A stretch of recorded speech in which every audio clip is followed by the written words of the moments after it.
This is Dream Chaser Arista Michelle, and you're listening to the Chasing Dreams podcast by Aimee J.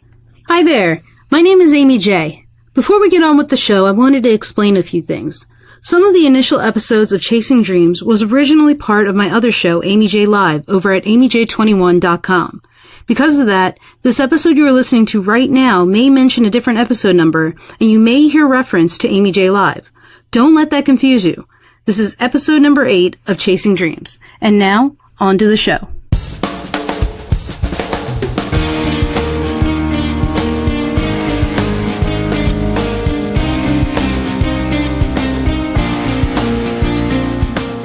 Welcome to Chasing Dreams podcast with Aimee J.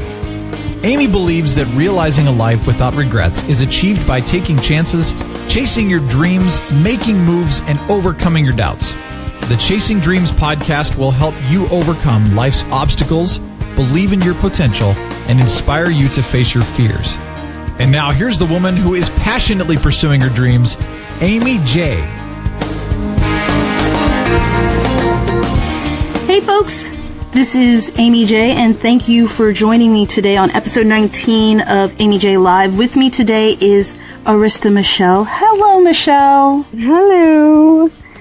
Michelle and I go back to college, as some of the other people who have been on the podcast can also attest to. We have been friends for many, many years. Yep, many moons. I was actually trying to think of how many. I'm struggling. 10? 5? I don't know, what year is it? Almost 20. It's almost 20. I think it's like 15. Almost. 20 minus 3. 17. Yeah. I felt like I was on a test just then. Felt like I was a test just then. 17 years. So we go back 17 years, and that's a long time. I know. And you know, in college is where people think that you have to know what your life plan is. And can I tell you guys, you guys probably know by now, my college plans are not what I'm doing right now at all. How about you, Michelle? When you went into college, is that what you came out with? No way. Yeah. No way. I mean, you're the same kind soul you were before, but the things I thought I was good at, I found out that I was terrible. And the things that I had no idea what they were, I found out I was actually kind of good at it. But did you discover all of that in college, or was that kind of a ongoing thing? A lot of it was in college. I mean, I don't blame you. I think a lot of people discover themselves in college. I changed majors like 4 times, didn't I? Yeah. Yeah. And I think I changed twice. And people change all the time. A lot of people don't graduate with the major they start with. No, because you don't know what's out there when you're a senior in high school, you know? Yeah. I mean, I think, okay, so for any high schoolers or college people listening, don't worry if you feel like changing your major. Yeah. Because I did. Try to do it, though, before your junior year. Just if you're on the 4-year plan, 4 or 5-year plan, try to do it before junior year. That being said, we do know people who have taken longer to graduate, and okay, power to you. It goes, but it's just easier if you figure it out sooner. Yeah, and less expensive, less costly, if that's what you're in. Oh, that's smart. Save money there? Yeah. Huh. Money, time, they're important. Dude, especially if you're following your dreams. Yeah, true. What did you think your dream was in college? It was funny because I kind of was suppressing my dream. Really? Yeah, my dream was really to be singing and on stage, but I reasoned myself out of it. Okay, so this is, and I know your story because we've been friends, but why did you reason yourself out? Like, you kind of have to actively do that, don't you?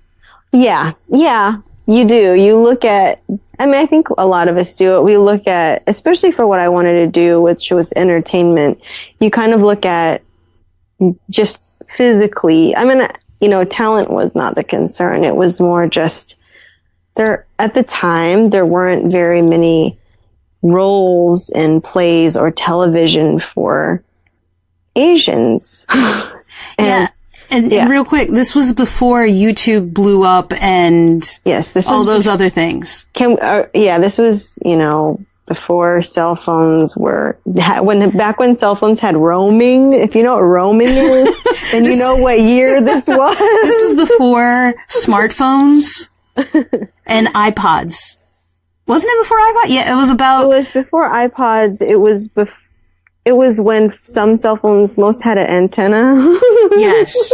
So this is a while ago. So keep in mind that as she tells this. I don't think I'm allowed to say the year, so use your inductive reasoning. So because of that, because there wasn't a lot of opportunities? I wasn't the kind of person to say, oh, well, everyone tells me I can, I was kind of the opposite of that, where I kind of talked myself out of it. So I realized, well, I'm really good at school and that's what makes money. So I'm probably going to I don't want to be a starving artist. So I'm going to do what I'm good at. And I was good at it, but it only took me so far, and then it became even more hard and more boring until I couldn't take anymore. And I mean, don't get me wrong, the money was good, but when you're at a job and you're just counting down the hours, there's really something wrong with that. And I just couldn't. I was only 19, and I just thought, I cannot spend the rest of my life counting down the hours, and then just so I could spend my money for less than half of my. You know what I mean? So you weren't happy. No. Yes, that's the summary. But I mean, because that's what you're saying, right? It sounds like you're saying you were going there, you were a robot. Yes, I was a robot. I wasn't as talented, and I thought because I'm not as talented and passionate as someone else who is, I'm not going to go as far as they can because I lack that passion for it. Mm-hmm. I didn't have a desire to delve into it and, learn all the cutting edge program languages. It was computer science, by the way. So I just didn't, it was hard. But you graduated with computer science as your degree. Yeah, I'm not a quitter. So you graduated with the degree, and then you got a job in computer science that you just weren't happy with. Well, it was an internship, and by the internship is when I decided, all right, well, after I graduate, I'll move to California and just start auditioning. And it was that whole quote that we talked about, well, if I fail, then at least I know what would have happened instead of just always wondering what if. This is me rolling my eyes because nobody can see this. I'm going to say the quote because Michelle keeps forgetting it. Okay, I'll read it, but I didn't know. Do you have it? Yeah, I do. Okay. This is Michelle's favorite quote that she can't remember. I can't remember. But is the quote she is using for her recommendation that people should keep in mind. And it's a great quote. Yeah. So go ahead, Michelle. I can accept failure. Everyone fails at something, but I can't accept not trying. By Michael Jordan. Boom. And that's a double negative. I cannot accept not trying, which means he can accept trying. Right, yes. If you're going to put double negatives, I got to start talking it out in my head. Like, cannot accept not turn that around. Yeah, for those of you Boolean logic there. Well, So then, okay, so we've decided within college that you didn't want to do computer science, but you weren't a quitter, and so you finished your computer science degree. Yep. And you did it cum laude, didn't you? Oh, yeah, I did. Oh, yeah, that's nothing. Hey. So she graduated with some honors. By the hair of my chinny chin chin, thanks to study buddies like Miss Aimee J. Yes, we did, those algorithm days. Oh, gosh, yeah. She saw me cry. Yeah, people, I cried myself out of a D. For the record. Many late nights. But, okay, so you did this. You went to California. You went to California to chase your dreams? Yeah. Just to see what if, And how'd that turn out? How much time did you give it? Did you? I didn't really give it as long as other people would have. I gave it I went there in 2003, and 2004 things changed. So I gave it like a year and a half. And even then, I still tried that last year, but I wasn't able to give it everything. But I auditioned a lot, and just back in those days, was I supposed to say the year that I mean, you already did. Go ahead, sweetie. You already did. You can edit that. No. Scratch that from the record. Strike it.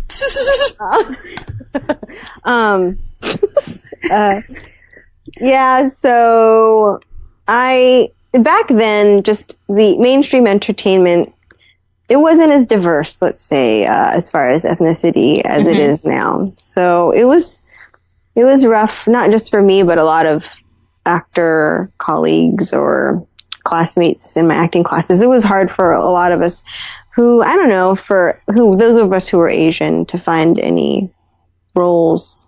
But I mean, I think if I had given it more time, things would have turned up, because I started seeing people I know in commercials and movies. Well, you're not wrong. I mean, the landscape back then is totally different from what it is today. Yeah. I mean, it's not the best it could be, but it's better than it was back then. Yes. So let me ask you this. When you decided it wasn't working out, right? Did you decide that and then think, okay, I'm going to go back to computer science? Well, no, I got pregnant. I hear people do that nowadays. Yeah, sometimes it's not even with trying or that hard or anything like that. It's just, it happens. So yeah, that kind of made auditioning hard. So that was a surprise. It was a bit of a surprise. And it was, I don't know if I can say this, but there was a moment where, I don't know why my mom did this, but she was visiting me, and she told me, if you want to keep auditioning, I'll have Donovan move back and live with me in Maryland.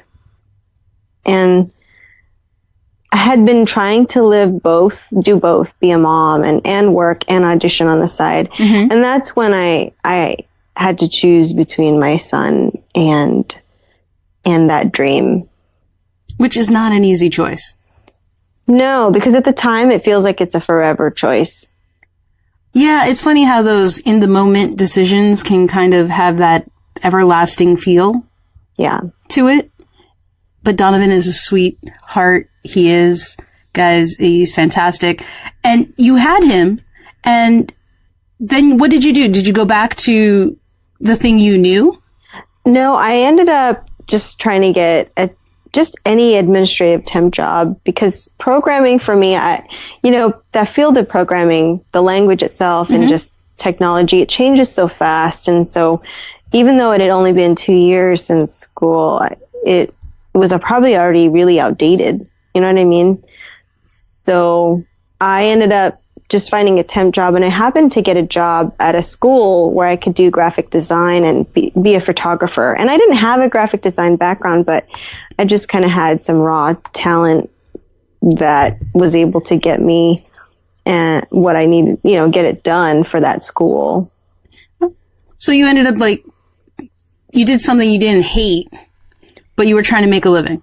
Right. Trying to do it in a way that I was doing something that I enjoyed. And I really enjoyed it. I was a photographer at a school, and, everyone smiles for the camera. Everyone loves you when you have a camera. Well, you were good at it too. Yeah. I mean, there are better people, but I was good. Yes. Okay. So if we look at it at this moment, you tried pursuing the things you loved. You ran into some road bumps, and then you switched to at least making a living doing something you didn't hate. Right. Right? Yes. So is that how things are now? No, they're completely different. So very different. Where are we at? Well, okay, so that job opened up gates for some other things, and I ended up getting into the field of instructional design. And so now I'm working for Iron Mountain Incorporated as a learning program manager, and I love it. I love it a lot. Okay, for those who don't know, what is instructional design? Because I find that everyone knows math, science, chemistry, biology. There's still things out there, fields of study, new ones coming out, people just don't know about. And this might be one of them. What is instructional design? Instructional design is, it's kind of like education, but the focus is on the actual delivery of the education, of the training. So it's not just the information, but how that information is delivered and conveyed in the various ways you can do that, whether it's a classroom or whether it's written information or online information, websites, training modules, things like that. Yeah. So was your background in computer science what helped you with that, or? To be honest with you, I think that just because computer science is a hard major, I think that's why people kind of tended towards my resume. I know it probably sounds arrogant, but I just, it was a lot easier for me to get, even though a lot of these jobs were not in the field of computer science, I got hired very easily. And so I think that's what got my foot in the door. And what kept me there was the logic. Computer programming and those languages require a lot of logic. And so for me in the fields not the fields, but the programs and the software that I was using, I ended up using a lot of the logic. And my minor was in psychology, so I liked to kind of study the way people learn, the way people think, the way people look at images, and the way people look at placement of images on the computer. And are you happy with it? It's kind of sick how happy I am. So what you're saying is it is possible to go to college, get a degree, get a job that's not related directly to your degree, and be happy. Yeah, absolutely. In fact, a lot of the professors when I was at UMBC were telling me that's not what their undergrad degree was. I remember Dr. Lynn Zimmerman, she was the bio professor, but her major was dance or ballet, her undergrad. I didn't know that about her. Interesting. She was the Golden Key Honor Society advisor, so. Yeah, I just didn't know that part about her. That's crazy. Yeah, she was awesome. So then, so you're doing this. So did you give up entirely on your dream of doing entertainment and stuff then? Like, I mean, that was a forever moment when you gave it up back then. Yeah, well, even though I stopped auditioning, at the same time, I happened to get involved with this wedding band. So it was kind of cool because the wedding band actually made me money, even though it wasn't a whole salary. It was way more than the auditioning had ever for movies and things and plays. And I'd never made a single dollar off of that. So the wedding gig was pretty cool, or wedding singing, because no one was judging you. You're just singing and everyone's there to have a good time and you're just having fun with the band. That was really fun. So I was able to sing and perform at that time still. Nice. So basically you were still trying to find a way to make all this work? Yeah. I mean, I don't know. I was kind of just rolling with it. I mean, in a way it was just getting connected with friends who were into music and getting connected with their friends who were into music. And so I can't say I was actively pursuing it at the time, but I definitely was having fun with it. So then I know the story, but what was it that kind of prompted you to kind of come back out towards entertainment outside of the wedding gigs? You know the answer? Can you tell me? No, I know that you are. Oh. So what got you there? Well, it was definitely my faith. I thought I really wanted to just use my talent to serve God. I thought, this is, the people at church really want to hear the music that I sing, and it's, they don't have the same expectations that producers and agents did. They didn't care how I looked. They just more cared how I sounded. And then I started, you're right though, I did stay in the music scene. Because one of the guys in the wedding band, we were writing music together. Even though we weren't planning on recording it, we just were working on it. So even, we have big dreams, but sometimes the little step towards those dreams is still enough to fulfill us along the way. And sometimes it's enough to just kind of keep you going. Right. Exactly. I mean, I think that's what you did. Yeah, and it's funny because by the time you do all these little steps and you write a song and then you write another one, then you write more and then you record and then you end up doing community theater and networking. So, and all these little things you're doing, all of a sudden you're looking back and people are, you're saying, yeah, wow, I actually did do something with all that. So now what do you have going on? What do it kind of hurts my brain. Let me see. Start at one and then kind of take your time. Okay. I'll start at, well, right now, my family and I are going on a missions trip and I'm singing at a church there too. So that's kind of what I do is wherever I'm going, whether it's Belize or Montreal for work or for leisure, I always find a church and see if they're open to hearing me sing. And so I'm kind of my own agent in a way. And so that's what I do when I go visit. Right now, I'm mostly singing at church and yeah, mostly singing at church right now. I was in the studio a couple years ago. I'll probably go back next year, but this year I wanted to focus on that mission trip with my family. Which is exciting. Where are you going? It's really exciting. It's called Youth with a Mission, and they have a base in St. Croix, Virgin Islands. And we've been trying to do this. I've been trying to set this trip up for 5 years. So God's timing is 2015. Woohoo! Sometimes you gotta work with him. Yeah. Yeah. Michelle doesn't have a small family, folks. So the fact that it took 5 years, there's a reason. She has a huge family. It's so funny because I was at the store today on the base at Quantico, and the ladies at the register, they were talking about me, and my cashier says, yeah, she's here every week. Every week. You don't remember her? Her cart is always full. Always. And I'm not talking about, those little individual carts. It's the big flatbed. It's flatbed. Hey, like the IKEA one. I know your family. And I have 4 kids, and then right now we're hosting on a Japanese exchange student. So she's like my 5th kid, my biggest kid. And you're a military wife, and you're working as a learning program manager, and you wrote a book, which you told me late. Okay. So yeah, I'm going to mention that.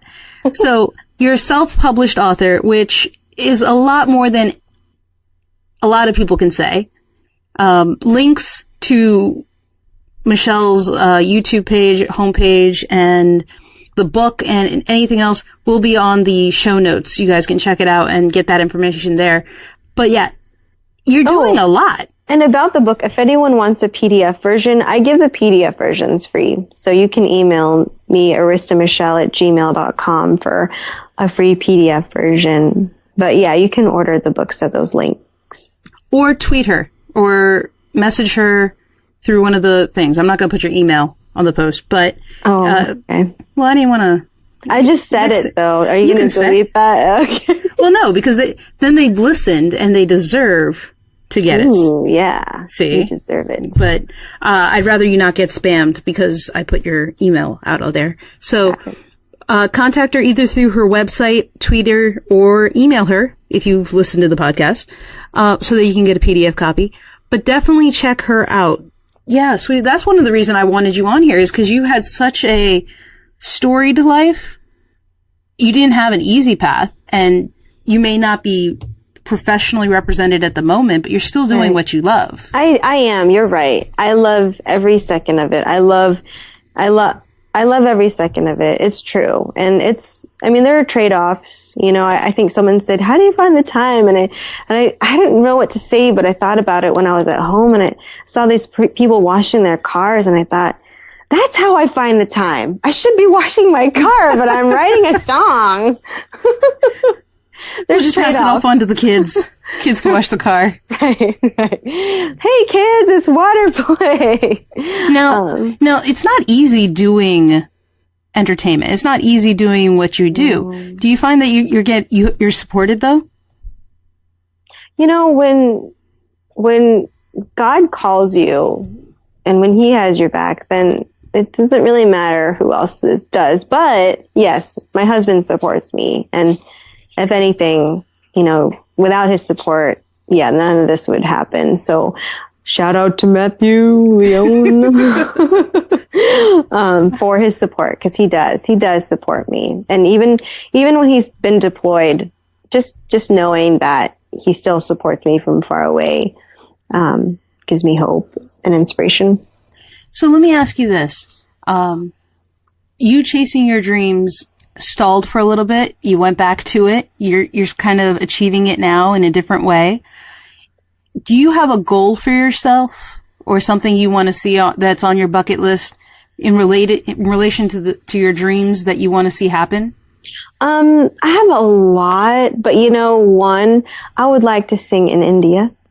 Really? I sure would. I don't know why you don't ask the Indian to talk about these things. I don't know if I'm ready yet. I just don't know if I'm ready yet. Okay, fair enough. This is apparently a conversation we'll have offline. I could tell. As soon as you said it, I was like, wait, what? What just happened? It's like, stop the record. Way to throw me off on my own show. Thank you for that. Just for that, we're going to play a game. Oh, boy. All right, I warned you about this game. It's called Rapid Fire, trademark pending and all that. For those of you who are just listening in and haven't paid attention to the last 3 or 4 podcasts, this game is one where Michelle will pick a number between 1 and 3, and that will give us a topic. And Michelle and I are going to go back and forth naming words associated with that topic. First one to make up something that's not true or hesitate or just go blank loses, and the other person wins. I am 1 for 3. We're going for 2. Oh my gosh. And Michelle's going for 1. You ready? Uh-huh. Oh, relax. It's not like you're being tested. All right, so number between 1 and 3. 3. Really? Yeah. I haven't done this one. Ooh. Areas of study. Oh, what does that even mean? So anything that's 1. like anything. No, you chose. Okay. You chose. Although, for your information, 1 would have been musicians. Oh, sucks. You know what? I feel like I'm the one with the handicap, Miss Learning Program Manager. What is fields of study? Like majors? Yeah. Oh, I'm not going to name any because you're going to take it away from the game. Hold on. Can I go to my... No. Do not Google anything, cheater. Oh, you ready? Man, this hurts. Okay, you ready? You want me to go first? Or you want to Can we go slow? No. It's rapid fire. We make it? Chill fire. All right, fine, go. Okay, ready? No. Okay, count to 5. Think of something. 1, 2, 3, 4, 5. Ready, set, go. Math. Business. Science. Political science. Social studies.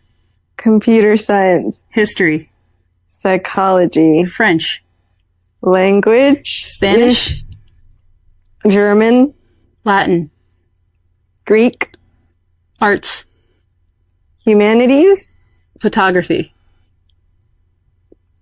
Nursing. Instructional design. Doctor? Is doctor a field? I guess medical. I'll take it. Yes. Music. Computer technologies. I don't know. Does that count? You said computer science already. Well, yeah, but... All right, fine. I'll count it because it is a technology. Okay. Dentistry. Law. Oh, you suck. Oh, I know. Criminology. Physical education. Psychology. Teaching. Philosophy. Linguistics. Dang it! Although I think it's the same as languages, but... No, I'll take yours. I can't come up with one. You're letting me win. I wasn't. What other area of study is there? We actually went pretty far with those. I heard there's basket weaving. Yeah, well, I didn't come up with that, and I would argue that. Yay! So I'm 1 for 4. And Michelle is 1 for 0. Great. Is it 1 for 1? Or is it... Oh, yeah, no, you're not 1 and 1. You're 1 and 0. Okay. I'm not a sports person. That's why I should have done sports teams. That was number 2. Oh God, thank the Lord. That was number 2. That would have been even better for me. Dang it. All right. Well, thank you so much, Michelle, for joining me today. Thank you so much. I hope you had some fun with this. It's always fun with you, Miss Amateur. Aw, you go on. All right, guys. Till next time, we're out. Bye. And that is Michelle's story. She chased her dream. She had some roadblocks. She had some delays and detours, but she's still doing what she loves, and she's making it happen in some way, shape, or form. And that's all we've asked of us, is that we try for the things that we want. And so remember the quote she said by Michael Jordan: "I can accept failure. Everyone fails at something, but I can't accept not trying." So if you have a dream, or if there's something you've always wanted to do, give it a shot. It's better to have tried and failed than to have never tried at all and always wonder. All right. Till next time, guys. Peace. Thank you so much for listening to Chasing Dreams. Aimee would love to connect with you and hear all about your pursuit of chasing your dreams. Connect with Aimee on Twitter at Aimee J21. That's AIMEEJ21. Or leave a comment on her website, chasingdreamshq.com. We hope you'll join Aimee next week, and until then, keep chasing.